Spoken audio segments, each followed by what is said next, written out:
this is. I don't know if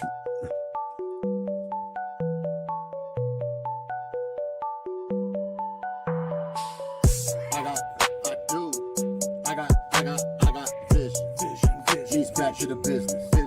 Means back to the trenches. You ain't even got a mention. I got vision. I got vision. Means back to the business.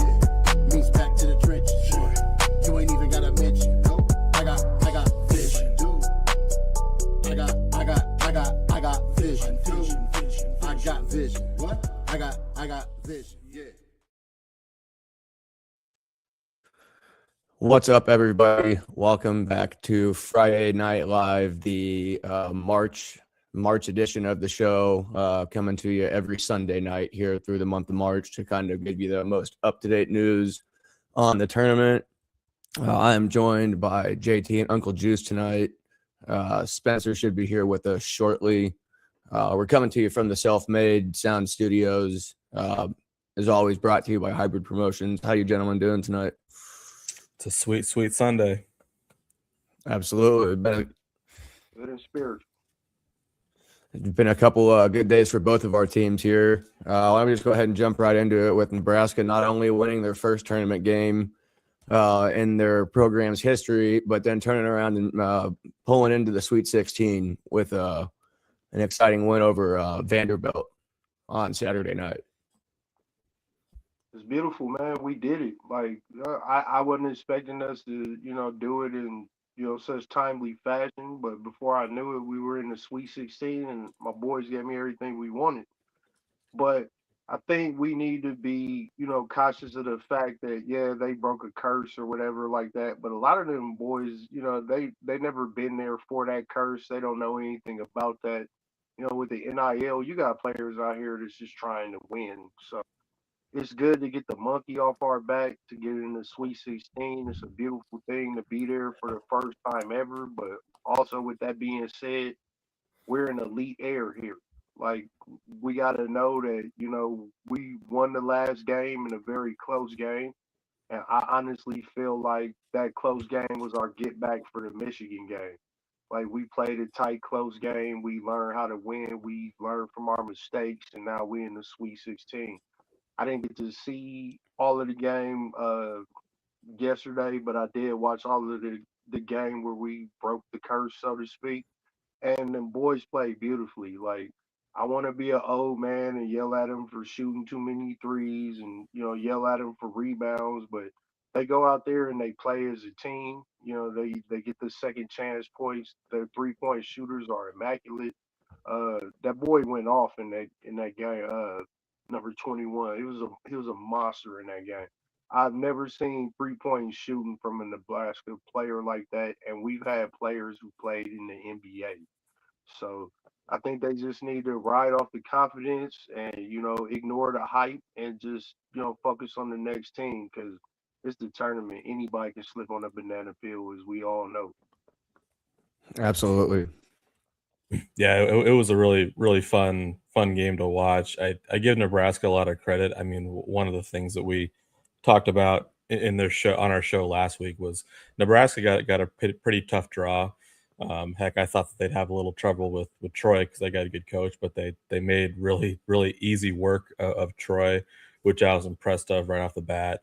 And then you had a really good Vanderbilt team, another well coached team, and that's kind of both coaches kind of waiting on kind of their big win, at least recently. Obviously, Hoiberg was in the Sweet 16 a while ago. So yeah, it's just nice to see. Like I said, I never would have pictured myself rooting for Nebraska, but considering that you guys are Nebraska and probably more importantly with Hoiberg coaching the team, I've really taken a liking to watch that team play, and it was really fun. But I think we got to start at the end.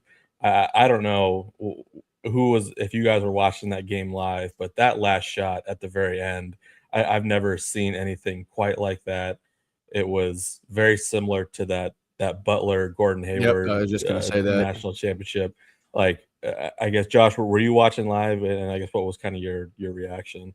We actually were at a bowling alley Saturday night, and they had giant screens right above the lanes. So there was probably about 50 or 60 of us that were sitting there watching it, and I've never seen a crowd of bowlers be so loud collectively all at once for about a good 5 or 10 minutes. It was really cool to watch that and be a part of it, and just so happy for them and everything. They really deserve it. Like you said, I agree with you 100% that they've kind of really built this program up from the ground up. But yeah, as far as that shot goes, the Butler shot's the only thing that I can think of. And then obviously, Suggs hit one for Gonzaga. Yeah. I believe it was the Final Four that actually did happen to go in. And then obviously we all know about the UNI shot from 2016, I believe was when that was. But yeah, I've never really seen anything go that far down. And then it just kind of bounced right out. Like it was really incredible to watch. Yeah, just like going through all the replays and seeing the reactions from everybody, it's just an incredible moment. Those type of shots in tournament, bro. Like, you wait all year for March Madness, and it could be March Madness or it could be March Sadness real quick. It's just the way that ball bounced. Like, I know it's already some people out there whose tournament brackets is completely destroyed right now. And to be a Nebraskan and to see, the camaraderie that these boys have, and to see how they pace themselves and they never seem to be out of it when they go down. They just always they got the mentality of the coach. It's grind your nose and get to the next thing. When Hoiberg was in the league, everybody was coming at him about how he was burning players out on defense and things like that. But it seems like he found his niche in college, and he is actually a very great coach. And I hope to see him and his son have a lot of success moving forward. But it's just a beautiful thing, for the state of Nebraska. The Huskers has been bad for a long time. Baseball, volleyball, stuff like that pops up. But, this basketball team is something real special, and I hope they go a long way. Yeah, I agree with you 100%. Just Hoiberg, kind of like I said earlier, his ability to rebuild. We know what he started at Iowa State before he left to go to the NBA, came back to an even worse situation in Nebraska because Iowa State does have a little bit of basketball history at least. So there's kind of something that you can hang your hat on to try and reclaim. But with Nebraska, he really had to rebuild that from the ground up completely because there's never really been like any traditions other than I know they retired Tyronn Lue's jersey. But, I mean, you look at that wall up there and it's pretty sad. There's nothing, to look back and be like, remember that one year when they made that run? So the fact that they finally – go ahead. I think him and Eric Strickland is probably like the only ones who got their jersey retired up there. It's not a lot. Yeah, it's either two of them or there might be a third one up there. I can't remember if they retired one of the coaches or not. But, yeah, just really happy for them in general. And I'm glad that they finally get to experience what it's like. We know all too well about having a drought from it. So it's never even, have been there. And now you can finally cross that off your thing, and you don't have to look at all those stupid, social media posts about Nebraska has never won a tournament game. And, now on top of that, you can at least stamp it for the moment with the Sweet 16 as well. The crazy thing about history is you can be buried under it or you can build on top of it. And I think these boys just decided, hey, man, that history, that's something that happened before we got here. We move in 2026 and onward, and they in the Sweet 16 is going to do great for our recruiting class next year. And absolutely, hopefully the beginning of big things for Nebraska, not just the basketball team, but our whole athletics, in general. Once Trev Alberts left, a lot of people kind of hung their head. A lot of people was happy because a lot of people didn't like some of the moves that he made. But everything's got to evolve and move forward, and you just seeing the evolution of a basketball team, like with the NIL and the playing field being leveled out. You're gonna get new people who gonna get a chance every year if they just believe in themselves and believe in the system. Yeah, absolutely. JT, do you have anything else you want to add on that game? Yeah, no, I was just gonna give a kind of shout out to the Nebraska fans for making the trip down there. it seemed like they really had an impressive crowd. I thought it was kind of funny.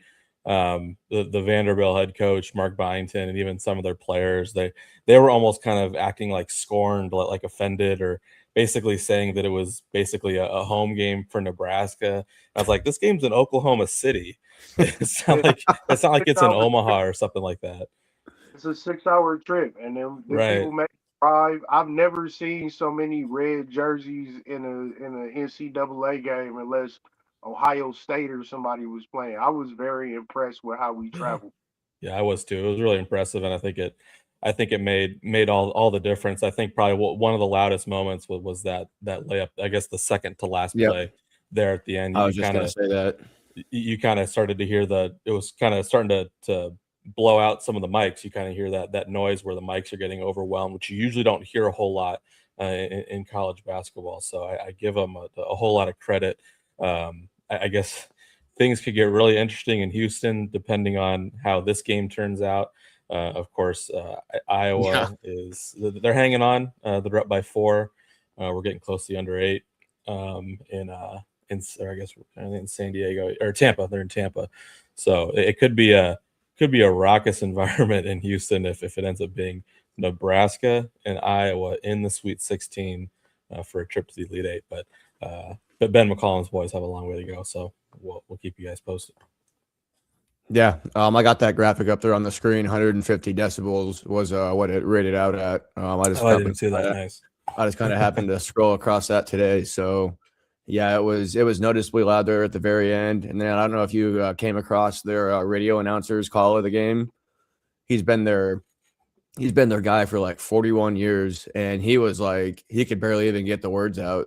The game was finishing up for him. So, yeah, like I said, just really cool to see him get to experience that. And yeah, just like you said with the Iowa thing, that could be really interesting. We know they split the season series 1-1 there with Iowa besting them in Iowa City, and then Nebraska obviously winning in Lincoln at the end of the year, right before the Big Ten tournament. So if Iowa does happen to hold on, it should be it'll be the rubber match there for that season series. So it could be.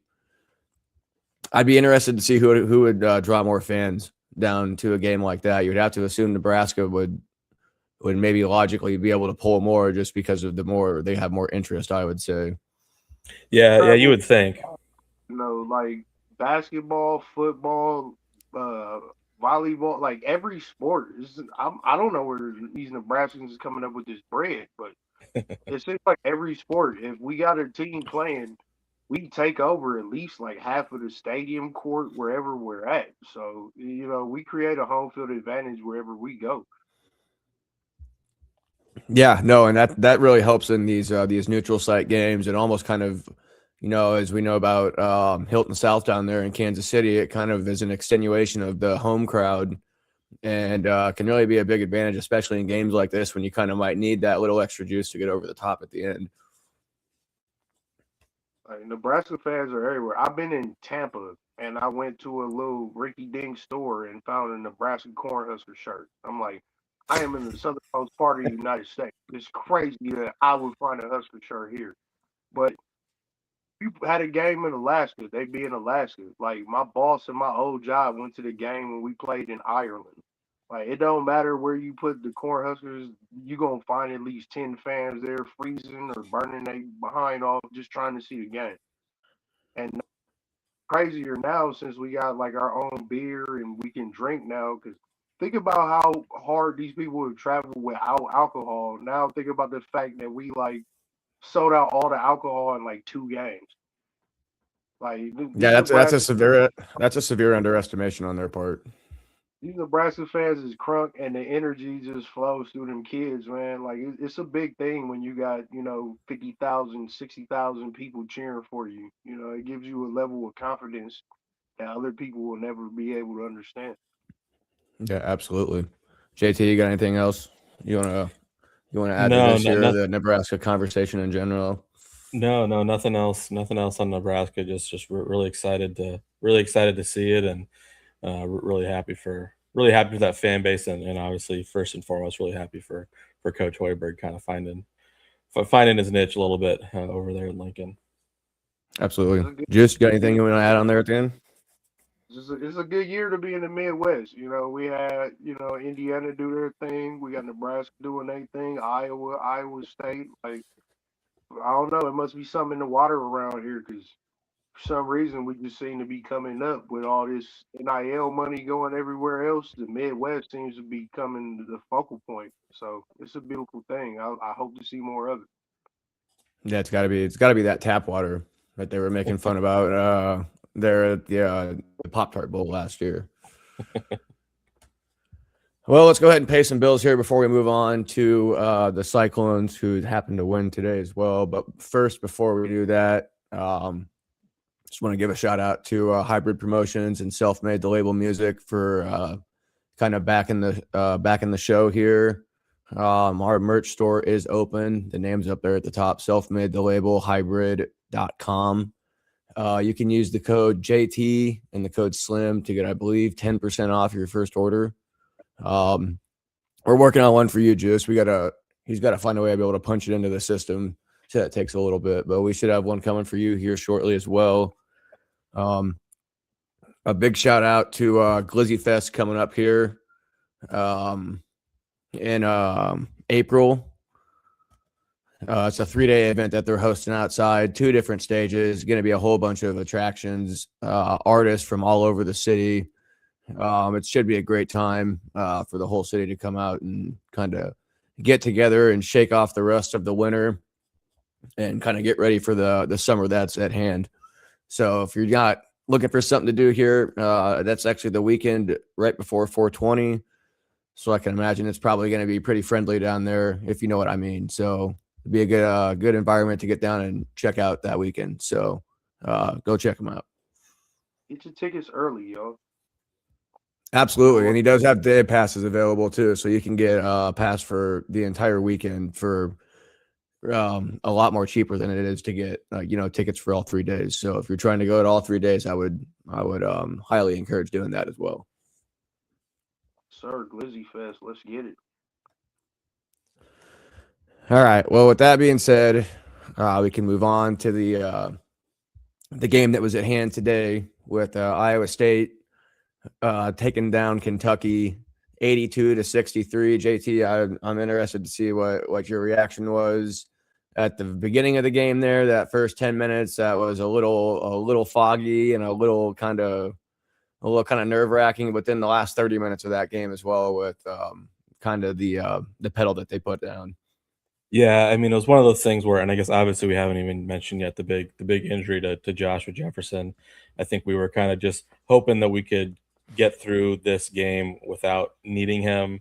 It was looking a little dicey at first, but really, I thought that Clark Kellogg made some excellent points at halftime, because it's really what I was thinking too, where basically if you looked at kind of the rate stats at halftime, Kentucky was just kind of playing lights off, playing like their hair was on fire. They were shooting really well, while Iowa State was shooting really poorly. They weren't making any 3-pointers, but yet Iowa State was still ahead by 1. And for anybody that's watched basketball, that's a telltale sign that, in this case, that Iowa State was going to come back. Everything was kind of going to revert to the mean, and they were going to pull away.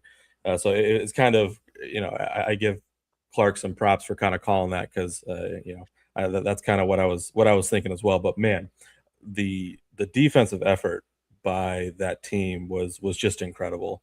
And Mark Pope kind of talked about it before the game. He said that TJ Otzelberger could take 5 guys from the rec center, and after a week he could put together a pretty damn good defense or something along those lines. And that's really what the Cyclones did. You could just tell that basically the entire game, those guards, in particular, the entire team, but specifically Kentucky's guards, they were not comfortable with the pressure that they were getting from guys like Lipsey, Torrey, and even Nate Heisey. I thought Nate Heisey did a really good job on both ends of the ball, really kind of filling at least the playing time that Jefferson had given up. But man, that ball pressure was just relentless. I think Heisey had said something at the end of the game, or in post-game press conference, that it just kind of seemed like that once that Iowa State kind of stretched that lead out a little bit, that Kentucky just wanted the game to be over with. They Yep. kind of knew that they were cooked, and that's really, I think, kind of what we all felt. So yeah, I was really impressed.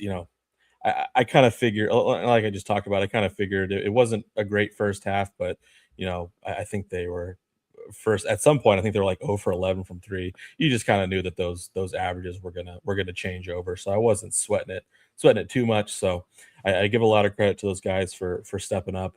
Lipsy, of course, and Mom Chilovich. That was, I think, was really the key, and was that Mom Chilovich needed to be the star player that he needs to be with Jefferson out. And I know that was kind of one Yep. critique that people had always had of him kind of before this season, is that he had always been a pretty decent player, put up good numbers, but he never really stepped up to the plate or was really a clutch player. And I thought he played well. So I think you just gotta hope that they can get Jefferson back. I guess they're gonna be playing Tennessee there in Chicago. So that was my read on it. I guess, Josh, what was your thoughts on it? Yeah, I agree with pretty much just about everything you said there, especially with kind of the way the defense responded to that first 10 minutes. And, the only thing that's going to save a team that can't score is a team that's going to at least play defense to keep them in the game and allow them to kind of claw their way back into it if they can ever figure it out.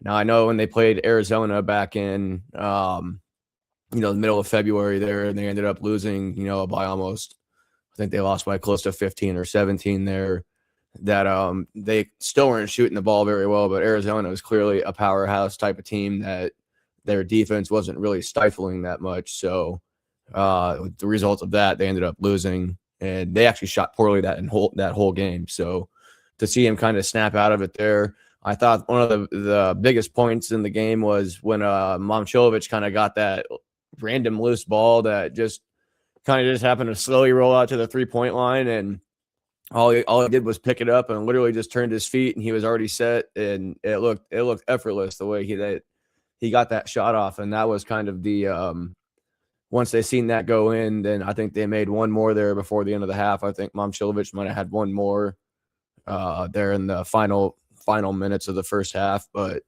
that 8-0 run that kind of gave them the lead going into the half, you kind of felt That was almost an 11-0 run, man. If Momchilovich had made that three, that building would have exploded. I know yeah, I almost went nuts on the couch. God, if that three had gone down, that would have been nuts. yeah, just anytime you see him get those wide open runs now, like you just assume that it's going to go in. Yeah. I don't know if you saw, but they released shot charts for like 4 different players in the tournament of kind of like their hot and cold spots on the floor. And Momchilovich's is spread all the way around the 3-point line. There isn't anywhere that he doesn't shoot above like 45-48%. So yeah, I think he went 4 of 9 today. With I believe he had 20 points, right? Or was that, I guess I haven't looked at the box I've actually score. I haven't looked at the box score either. But yeah, him kind of producing, like you said, was a big deal for him. Like you said, he's been known to kind of disappear in big games. So to see him kind of come up with 2 back-to-back good games, and he still clearly hasn't lost anything on his shooting stroke because he's still shooting he had about 20. 50%. Yeah, okay, that's what I thought. And so just seeing that, and then Torrey kind of still, it seems like I think we can officially put it to dead or kill the narrative that he's in his freshman slump, because there's, I believe, 3 games in a row now where he's had over 10 points with 25 on Thursday against Tennessee State. So I think he's where they need him to be. Heisey played. He had a lot of effort plays today. They call them the Taman plays. He had a bunch of those. I thought those were great to see. That also kind of really helped them when they started getting the ball downhill with all those turnovers and whatnot. That kind of really started to get the Avalanche rolling a little bit. And obviously there wasn't much left to the game there with about 13 minutes to go. I think that's when they finally went up by 13 or 15. And you could just kind of tell that there was going to be no late game run by him. So it was nice to see him handle business 2 games in a row. to get ready to move on to Chicago and play Tennessee next Friday. Juice? Yeah, I guess I'm gonna jump in real quick and I'll throw it I'll to go you, for it. Juice. The one thing that it doesn't really matter, but I still don't get how Otts never likes to empty the bench early. I mean, especially with that Tennessee State game where Tennessee State was obviously kind of playing kind of rough. They had some quasi dirty plays, and I really wanted Otts to just get his guys out of the game. Like I forget where I made the joke. It was on Twitter, like just telling Otzelberg that you can't game the net in the NCAA tournament. You're already in the NCAA tournament. It doesn't matter if you beat them by 40. So and I thought even in this game, I thought he could have got. He never did empty the bench. He kind of let those guys play it out. So that's just a weird thing. I realize at that point it's probably never going to change, but I wish Otzelberger would reevaluate things a little bit there. But that's what sorry, Juice. I'll throw it to you now. Well, I think when it comes to emptying the bench, he just want his starters, to build that confidence in the tournament. I Yeah. think that'll definitely help y'all, moving forward in the tournament and moving forward as players. Crucial minutes on the court or on the field. When some of us be like, yeah, they should empty the bench. Yeah, some of them dudes on the bench for a reason. Like they cheeks and they need to stay there in case somebody get injured. Your boy Mal Chill, I call him Mal Chill. He's a beast, man. He's slowly becoming the heartbeat of this team in this tournament, and I felt like y'all needed somebody to step up and be a definitive leader for y'all team. To be that close in a game against Kentucky in the first half is just crazy work. But y'all shooting was bad, but to weather the storm, and that's why I'm big on halftime adjustments, whether it's basketball, football. Okay, what are we doing Yeah, positive? absolutely. What are we doing negative? Let's figure out how to get more positives and less negatives. For you to be that close in the game where you're not shooting well, that iron's not gonna be unkind the whole game. At some point, that basket's gonna loosen up. And to just put the clamps on them on defense when you know that's going on, they'll start to get frustrated. They'll start to miss shots. You'll start getting more second chance points. And it was crazy because the first half I was kind of wondering how you boys was because I've seen episodes of this show before I was on it where, it's a nail biter and you on the fence, the sky is burning and your boys always seem to figure out a way to, just be like, hey, pull an Aaron Rodgers, RELAX. Like they know what they do. So it's beautiful to see Iowa State pull out a game like this. And I thought they would be in trouble when I seen the matchup. And the first half definitely showed that. But in the second half, they just turned into the team that they've been the whole tournament and the whole season. This team has had his set of adversities, but they always just find a way to have the next man up and to get through whatever it is. I think it's a reflection of the personality of the head coach and just Iowa in general. It's a hard state. There's a lot of hard working people in that state, and they do their best to shine when they get a stage like that.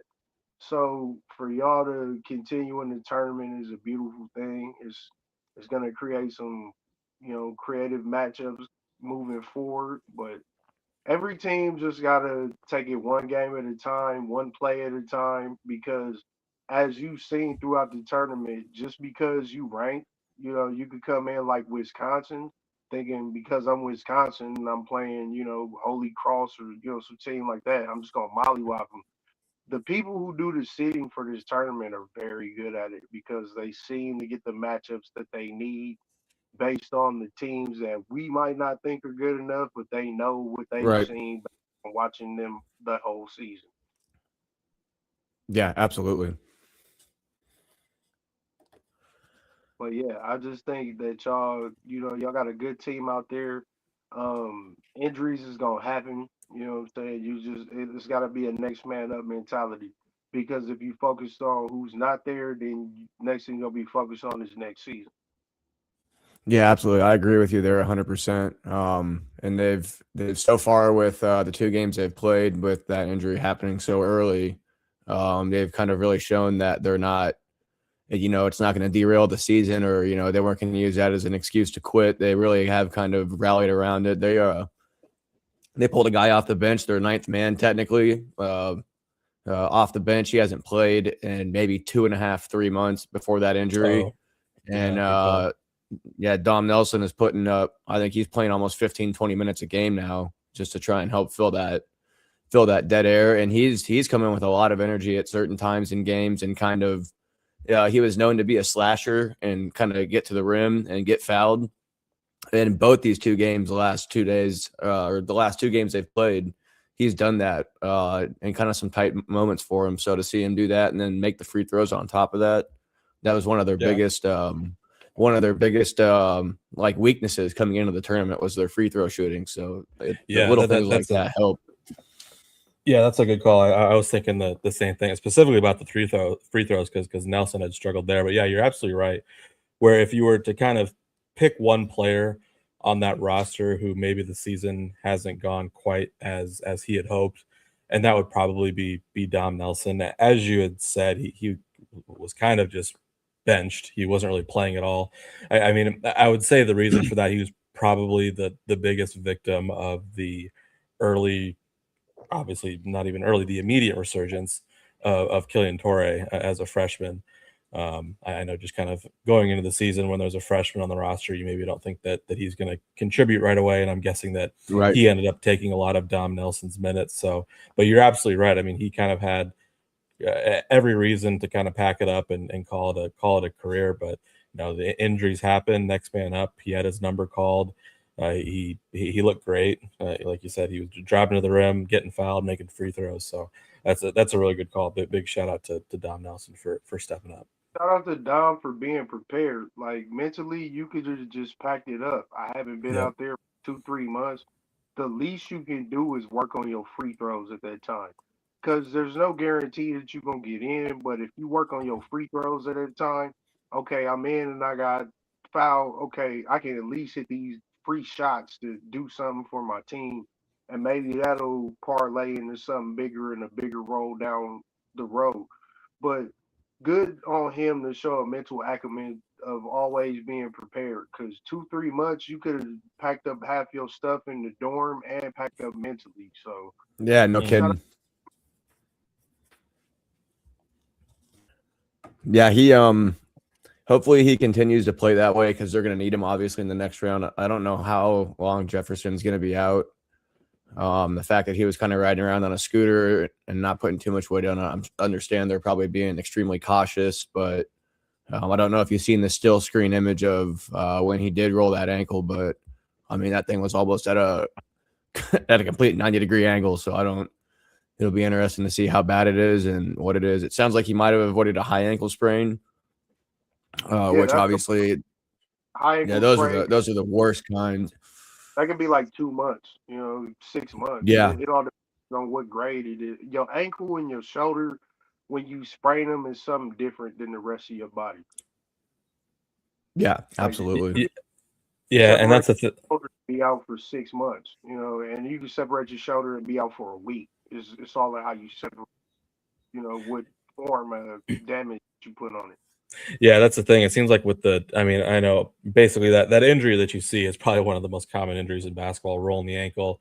But yeah, you never really know the severity. Obviously, yeah, like you said, it could be a high ankle sprain, out 1 to 2 months, or sometimes it just seems like that in the moment it hurts really bad, but then the trainer is able to tape it up and you're able to see him right back out there. So there was a lot of uncertainty as to what was gonna happen there. So yeah, I don't really know what to think. I think I've seen the reporting that Jefferson's going to go into get some MRI imaging done at 11 a.m. tomorrow, just to kind of confirm some of the damage and what's going on there. So I'm sure we'll know a lot more. Well, a lot more will be known, maybe not necessarily by us. I'm sure Otts is going to keep it pretty close to the belt until they have to release those injury reports. But we'll see what the beat reporters up in Ames, Iowa are able to uncover.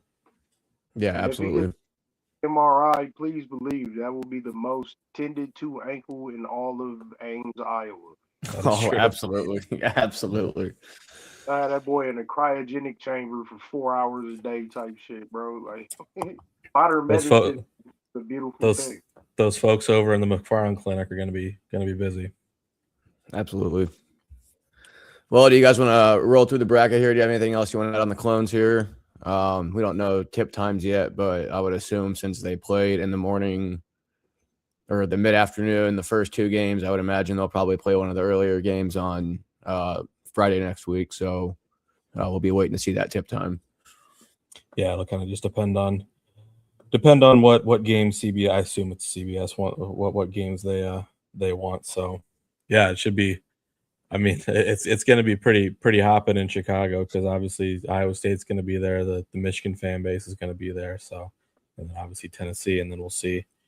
I might take over in Chicago, man. That's not a far drive from where I'm No, at. yeah. It's gotta be. And go ahead. No, I was going to say, Josh, are you thinking about going to Chicago for this? No, I'm not thinking about going to Chicago. I am not. I've tapped out all my resources on going to games this year. We're gonna pack it up and we're gonna root for them on the couch where I don't have to get behind the wheel of a car to get to them, where I don't have to spend $20 for a beer that is gonna be warm before I can get it gone. No, I feel that. It's a rough city, bro. I went to Chicago in December to see a LeBron game one time. I left. I was like, man, I got a lot more respect for cats when they tell me they from Chicago. Yeah, well, cat out, bro. Yeah, no kidding. No kidding. Yeah, no, it should be a good game. Hopefully they can pull out and get a chance to redeem the 99-2000 team that ultimately ended up losing to Michigan State there. I think the last time they played in one of their Sweet 16s from the last 5 years or so was in Chicago, or maybe that was because didn't you go to the Sweet 16 game 2 years ago? No. Or am I making that up? I thought you did. Okay. No, I would have remembered that. Oh, okay. I know you went to those first two rounds when they were in Omaha. Or in Omaha, when yeah. They played, when they played Illinois. Yeah, because obviously it was that was I went to when they were in Omaha. It was when they played South Dakota State and then they played Washington State. Yep. Because obviously Washington State had beaten Drake. Yeah, we had. I think. That's right. That's right. I forgot about that. Yeah, we probably bought all because we decided not to go back the next day just because I was too bummed out from Drake losing and losing our head coach soon thereafter. So wasn't really in the mood to watch the Cyclones, but yeah, I can as a guy who's been privileged enough to go to lots of games and arenas, and certainly Iowa State was down in St. Louis. I've seen a lot of fun games in St. Louis. I could definitely empathize with the feeling of just wanting to sit on your couch and not go anywhere. So I respect that. Yeah, but yeah, if we want to shift to the NCAA tournament as a whole, I'm game to talk some brackets. Why don't we get them pulled up right here? First of all, how is everyone's bracket doing? I haven't even looked. I haven't looked once because I know a lot of the upsets that I had didn't happen. So South Florida obviously didn't go anywhere. Akron didn't go anywhere. So I think that's kind of obviously been a bit of the trend, is that it hasn't been a very upset heavy tournament, with the exception of that High Point game. But I still think it's been good games. I don't get too hung up on that. I know people are kind of declaring Cinderella dead because of the NIL era. I think that's a little dramatic, and maybe we need to see a little more evidence first before we start making crazy claims like that.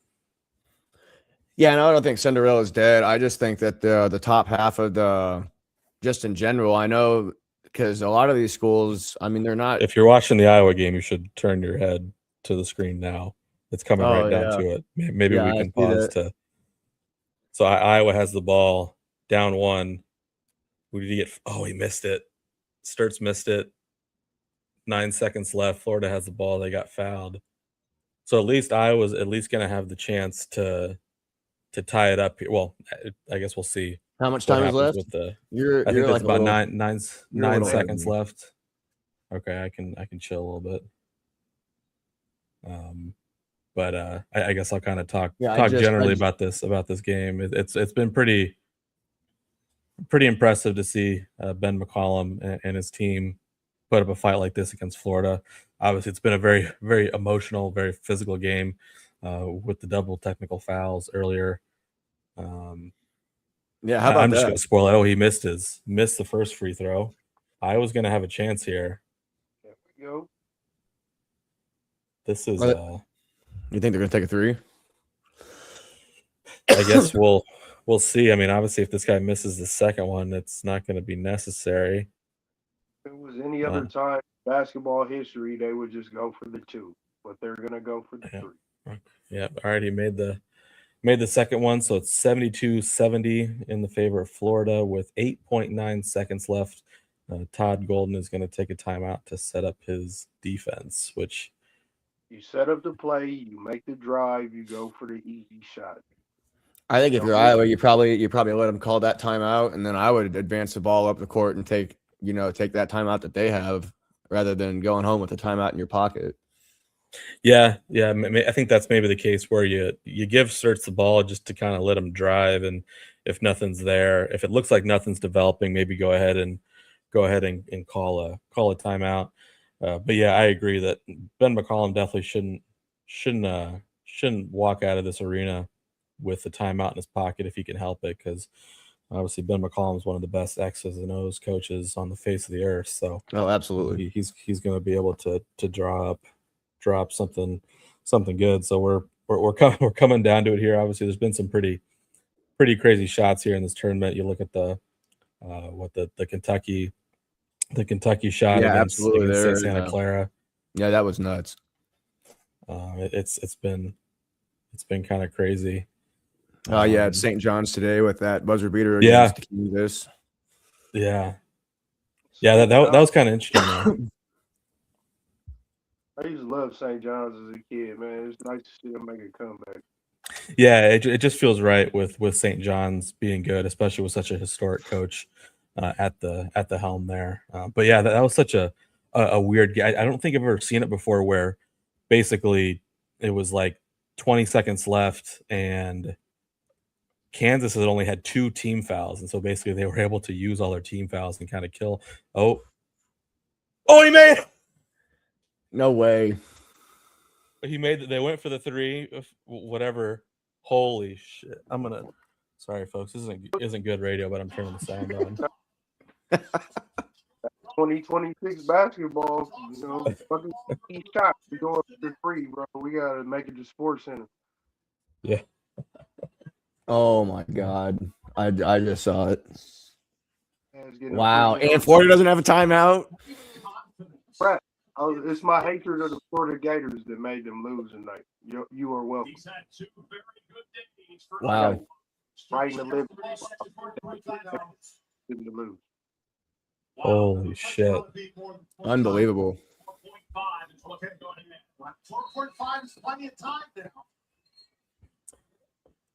Listen, I'll say one thing.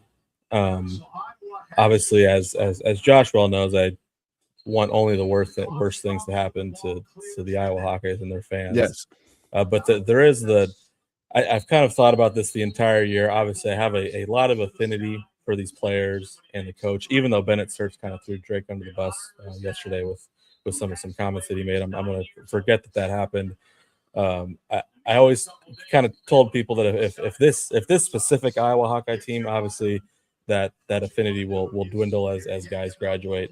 I would have the slightest twinkle in my eye if this Iowa Hawkeye team were to see some success. So it's kind of a strange position that I'm in. I'm used to the Iowa Hawkeyes having very easy to hate coaches and players, and unfortunately right now it's a little tougher. And Ben McCollum's going to use his final time. I guess the first stoppage was to make sure that the clock was right. They originally there was 3.9 seconds on the clock. They've upped it to 4.5, and then Ben McCollum went ahead and took his time out to set up his defense. Well, and as we know, a lot can 4.5 seconds may not seem like a lot, but it's a lot more than you think. What Fran Fraschilla always says, that you get 1 second per dribble, and guys can get up the court pretty quickly. You could probably go coast to coast in 4.5 seconds. We'll see depending on where you catch the ball. I guess we'll see what happens here. Well, Yeah, and it's it a kind lot of of Go basketball ahead, G. time. Basketball time, that's enough time to get a dribble and a shot off. The decent shot, you can get some space. So Yeah. Yeah, I think if you catch the ball kind of at least at the 3/4 court, you can probably get coast to coast in 4.5. yeah. I don't think if you're Iowa, you don't want to allow anybody to kind of break through the front line there and kind of get a running start. You want to make sure that you got everyone coming back to the ball. So you can kind of maybe force them into a trap or get maybe a turnover off of like a rush pass or something like that. So that's what you're going to be looking for here.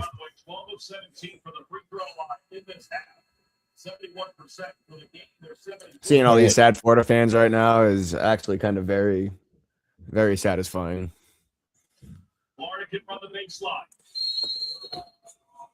There we go. the bed. Oh my!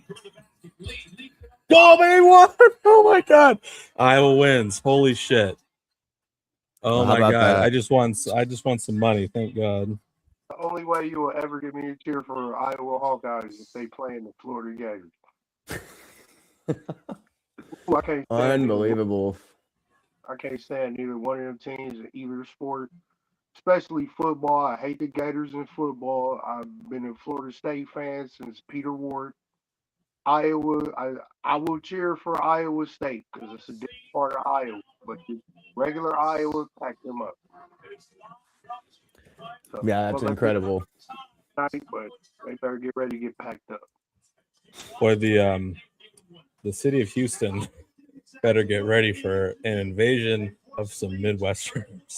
It's about to be crazy. Yeah, it's gonna be that game. That's a Thursday game too. So hopefully they make that their night game here, so we can watch it at night rather than have to kind of struggle through it at work. I wish it was in Dallas. If it was in Dallas, I go down there. Wow. I got people in Dallas. If it was in Dallas, I'd be on the way. But Yeah, so it's gonna be a farm here, man. Yeah. They about to tear it up down there. It's gonna be a good game. Wow. I can't believe that just happened. Yeah, it's incredible.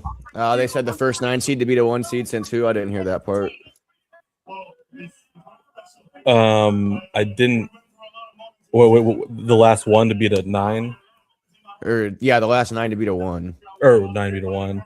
Maybe I can rewind it. It was just a couple years ago. I can't remember who it was though. Was it? I'm trying to. I did.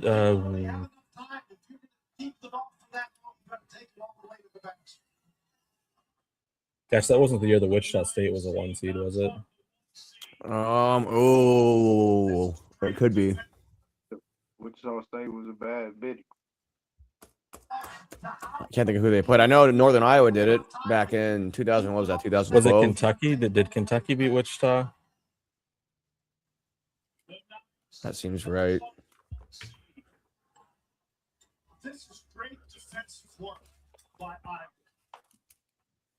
Yeah, how about that fight there? Or not the fight. Florida State in 2018 when they knocked off Xavier. God, I always forget that Xavier was a 1 seed. God, that doesn't seem right. No, that doesn't seem right at all. I don't know if I believe that. Florida boys are gonna tear him up, man. Who was their coach at the time? That's what I was thinking. Would that still have been Sean Miller? Or would it have been Chris Mack? I guess no. Sean Miller. It would have been Chris Mack, I think. Let's see. Well, shout out to the Hawkeyes for getting it done there. So you have 3 teams from the Midwest in the Sweet 16. Iowa versus Nebraska. I can't wait to let him have his Nebraska haters hate on us all year. Well, do you know who's going to be insufferable, Josh? Besides every Iowa fan, I mean, there's one specific Iowa Hawkeye fan that's going to be insufferable. You know who I'm going to say? Is it?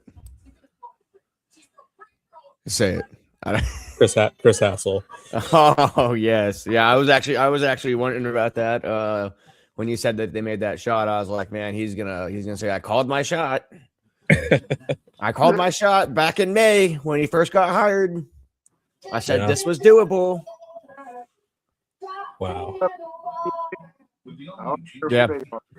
Incredible stuff. That's crazy. And I guess the other thing about, I guess, really the success of all three teams that we're kind of talking about here, it's not something I want to get too in depth of now, mainly because it's not, we can talk about it later, but it's also kind of depressing, is that I think that we're going to hear Hoiberg, McCollum, and Otzelberger's names starting to get talked about for other jobs, especially with a blue blood potentially coming open with UNC, and you'll never know what will happen with Kansas. So don't want to get too in depth on that now, but that's just one thing that we should kind of prepare ourselves for. I think more than the rest, I think Otzelberger is going to start to have his name thrown around. So that'll be kind of interesting to see where that goes.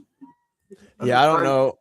Go ahead, Juice. You got worried about players, coaches league. You could lose your best player and your every shot. It's not just the coaching. Yeah, I don't know. You kind of wonder where the line is of where what would have to come open for him to maybe take a jump. Maybe all three of them. You know, I think Hoiberg's probably the least likely out of all of them to do that, just because he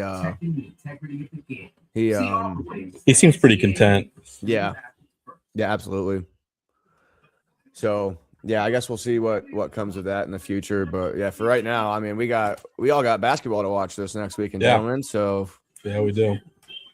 We got the new box, man. So I've been watching all kind of basketball. It's been kind of fun to just be able to turn on and just watch a game and have to search for all that. Yeah, no, it definitely is the best time of the year. I actually had Friday off from work, so. I posted all three TVs that I had up and went to town there. You're upgraded by the time like mama. Look at this one. JT, you want to turn that down? Oh, yeah. It's a beautiful thing to just be able to watch some March basketball. The weather's been up and down, so it was a nice change of pace from that. Yeah, absolutely. Yeah, it was beautiful out. I think it's supposed to drop down to like the 50s here the next 2 days, and I think it jumped right back up. So I don't know if we have any cold weather in the foreseeable future out here.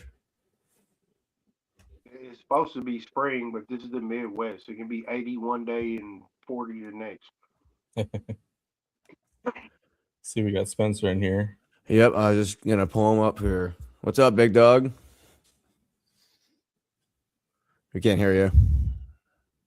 Technical difficulty. Yeah. It's like he's getting seen at on the news. They always takes him a minute. Oh yeah, when they're sitting there and they ask him a question. Like news reporting live, and to be like, "Oh We'll give him a minute." So yeah, with the Iowa win over Florida that we just watched. Too bad we don't have any TV rights, so we couldn't show you anything. But you got the play-by-play at least. So with them winning, Florida, number 4 there coming into the tournament, is officially going home.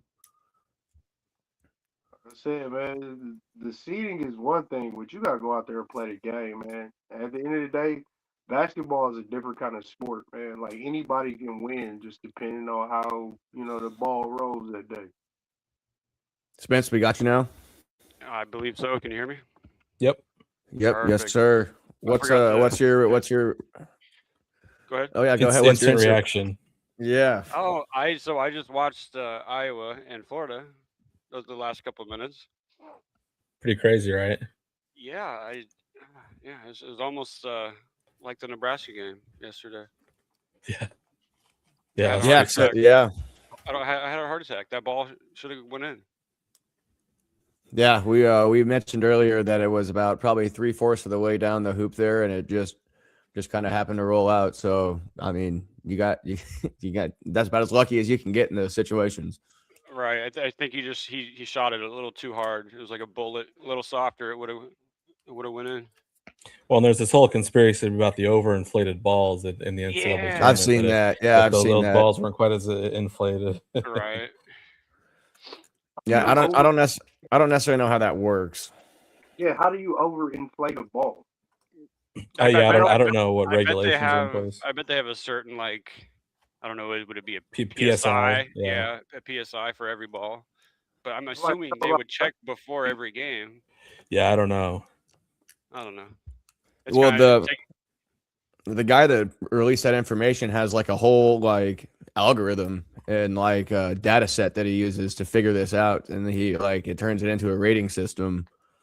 So there was, I don't know how the rating system works, but they were like a 9.8 on whatever the hell this thing that he made was, and then there was another region that was like a 5.6 or something like that. So like, I don't know what type of discrepancy that is or what that, what that does. It would make sense in some of these games, when they're coming down the floor there on Thursday and Friday, and the crowd isn't, as big as it is on the weekend. You can kind of hear in some arenas, you can hear that ball a lot more. So I wonder if that would have something maybe to do with that sound transfer. Oh yeah. But that's go ahead. It's fun to be a nerd. That all sound like nerd shit, man. It feel like dudes ain't never picked up a basketball in their life with analytics and shit. Like, come on, Right. man. I just watch them go down the court, dude. Right. Like they go down the court, they come back. Like I don't think they're overinflating ball. You ask Tom Brady about underinflating balls. I know Yeah, no shit. It's funny. No shit. That's because you losing your parlay and you need an excuse. That's all that is, bro. How's your bracket doing, Spencer? I got obliterated the second day. I was all good the first day, and then the second day just boof. Yeah, I almost went perfect there on that day one, except for damn BYU there at the very end of the day Yeah, man, going down. They that was really disappointing. I think I had them in like the Elite Eight. I got lucky. Some of them I just randomly clicked. I'm not gonna lie. I was in a hurry, but I believe to do it. Right.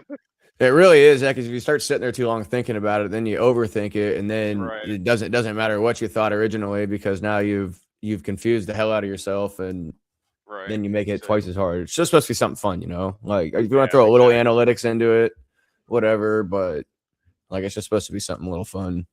Your Final Four still intact? I have to bring it up. I'm looking at mine right now, and I still have I think all but one Elite Eight team out there. Let me try to find it. I did that one with that Strawstone did. Oh yeah. Let's see. Speaking of Strawstone. Oh yeah, we could just go ahead and knock that out real quick. Yeah, we got him once already, but we can go ahead and get him again here while we're checking this stuff out. Yeah, April 17th through the 19th, we have Glizzy Fest. It is the second time doing it. The first time was last year. It's a mix of over, I think, 65 artists. There's going to be food. There's going to be art vendors, face painting, nonstop music. I think each day starts at 4 p.m. and goes till around midnight. Most of our guys are on day 2, and then we have 2 on day 1. So we have Justin Pickett on day 1 and Ash from the Past on day 1, and then day 2 we have Austin Believe, Crooks, and then our superset, which will be Slim, Brody One, Be Positive, myself, and Young Bakes. And we do have a special appearance by a young talented artist named his name is Aurelio. He will be how he will about be on that? our set. Hell yeah. He will be doing one song on our set as well. So it should Hell be a good yeah. time.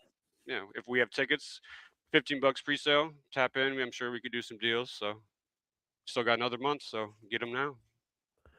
Yeah, I mentioned those passes too. So if you plan on going to all 3 days, get that pass, and it's going to save you a lot of money and a lot of headaches. A lot of money. Yep, and I think you get that directly through Justin Strawstone, so you can hit him up on any platform. Absolutely. But other than that, that's it for now. Oh yeah, Standing on Glizness coming up to you soon here. Yes, sir. I didn't bring that up because I was talking, but see my Yeah, no picks. worries. View picks. JT, how you looking over there? Nah, yeah, my bracket's just was gone, man. I haven't, I like quite literally have not checked it since I filled it out, just because I know a lot of the stuff that I picked ended up not happening.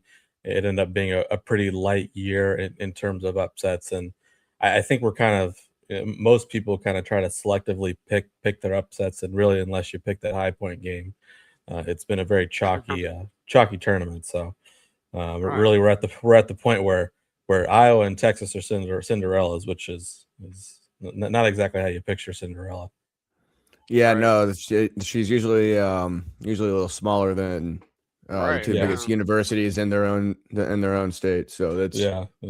My it's kind of weird seeing that. my Final Four is intact. Who you got?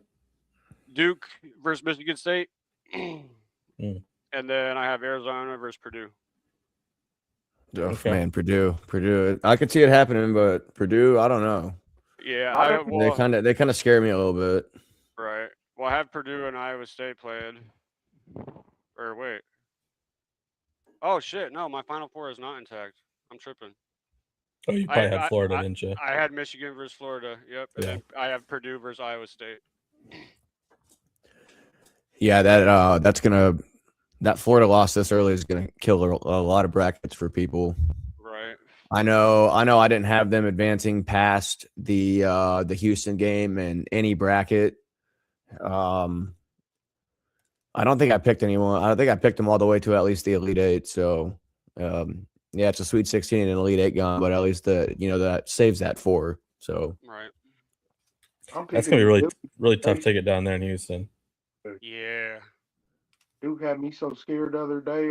I started Yeah. cheering for the team at one point, bro. I was like, if this all we doing, I might as well cheer for the other squad.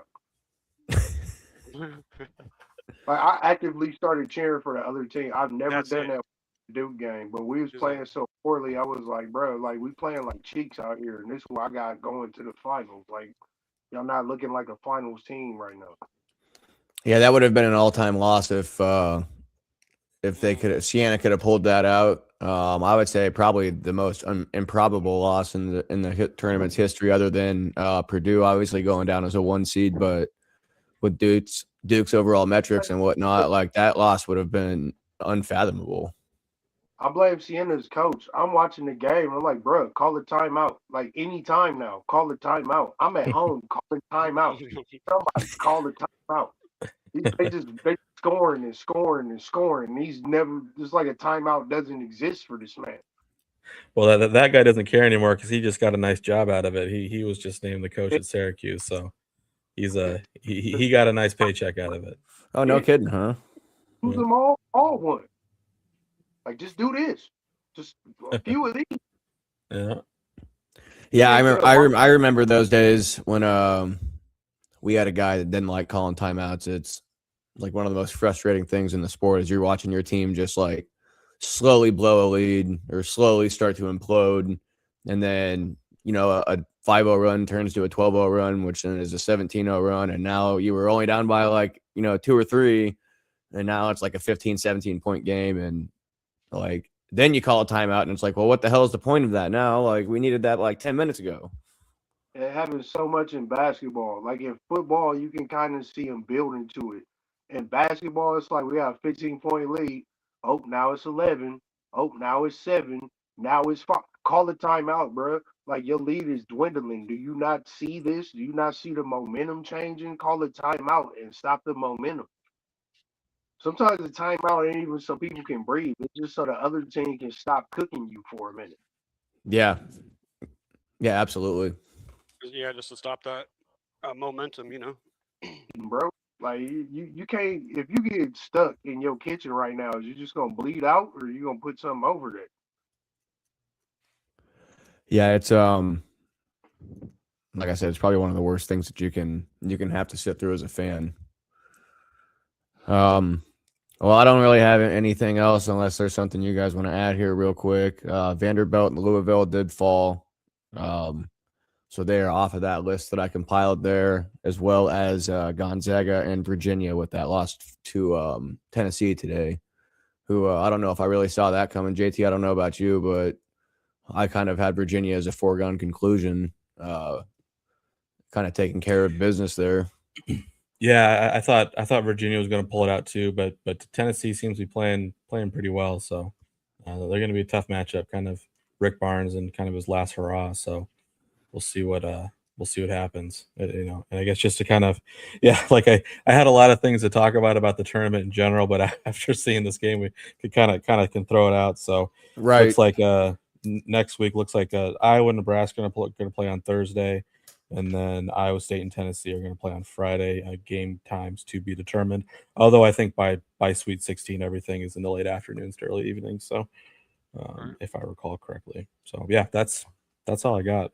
Yeah, I think you're right. I think game started at like 5 or something like that. Yeah, so that sounds right. Juice, you got anything you want to add here before we get out?